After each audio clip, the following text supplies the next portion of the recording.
Goeienaand en baie welkom by hierdie Sondag aand uitsending.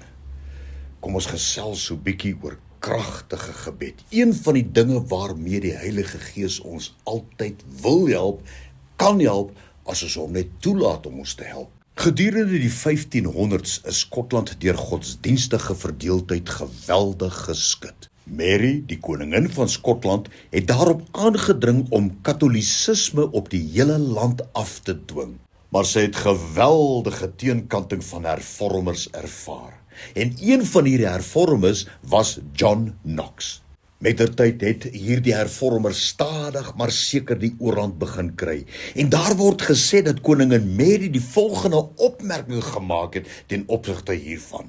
Sy het gesê, I fear the prayers of John Knox more than all the assembled armies of Europe. Jo, is dit nie 'n uitspraak nie, né?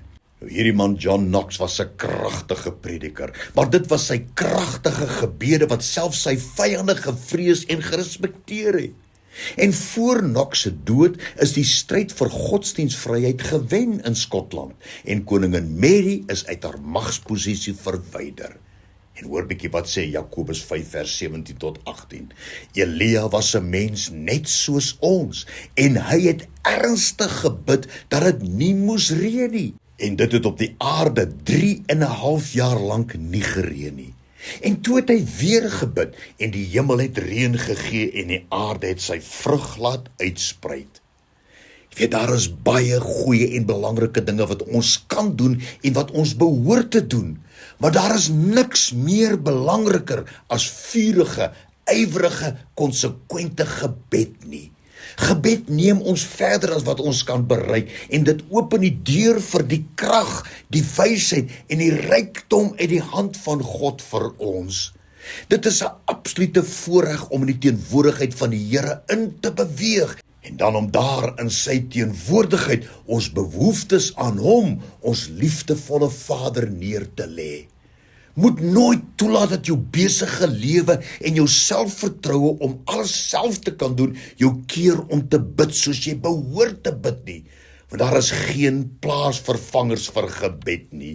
Niks anders verdiep en versterk ons verhouding met die Here soos gebed nie. En weet jy wat? Slegs deur gebed sal ons behoeftes deur die Here vervul word. Jakobus 4 vers 2, julle begeer en julle het nie, julle pleeg moord en is nawywerig en julle kan niks verkry nie, en dan, julle veg en maak oorlog en julle het nie, omdat julle nie bid nie. Jy weet, soms voel ons dat ons gebede nie kragtig genoeg is nie. Dit voel asof die Here dit nie hoor nie, maar hoor net wat sê die Here om klem daarop te lê, die belangrikheid van gebed in ons lewens. Romeine 8 vers 26 tot 27. En net so kom ook die Gees ons swakhede te hulp, want ons weet nie reg wat ons moet bid nie, maar die Gees self tree vir ons in met onuitspreeklike sigtinge. En hy wat die harte deursoek weet wat die bedoeling van die Gees is, omdat hy ooreenkomstig die wil van God vir ons intree. Wat die Here eintlik hier vir ons sê, dit maak nie saak hoe jy voel nie. Al voel jy verlore en die Here hoor jou nie, jy moet bid. Dis in daardie tyd wat jy nie weet wat om te sê nie. Gaan op jou knieë, hef jou hande op en roep tot die Here, want die Gees sal dan vir jou intree. Weet, ons getroue en vurige gebede ontsluit die krag van God in ons lewenswêreld, want ons lees in Jakobus 5 vers 16, die aktiewe, doelgerigte, kragtige, vurige gebed van 'n regverdige het groot krag. Mag dit jou aanspoor van vanaand af om te bid soos nog nooit van tevore nie. Here, dankie dat ons met vrymoedigheid kan inbeweeg in u teenwoordigheid en daar met u te kan praat, daar te kan bid en uitroep tot u. Amen.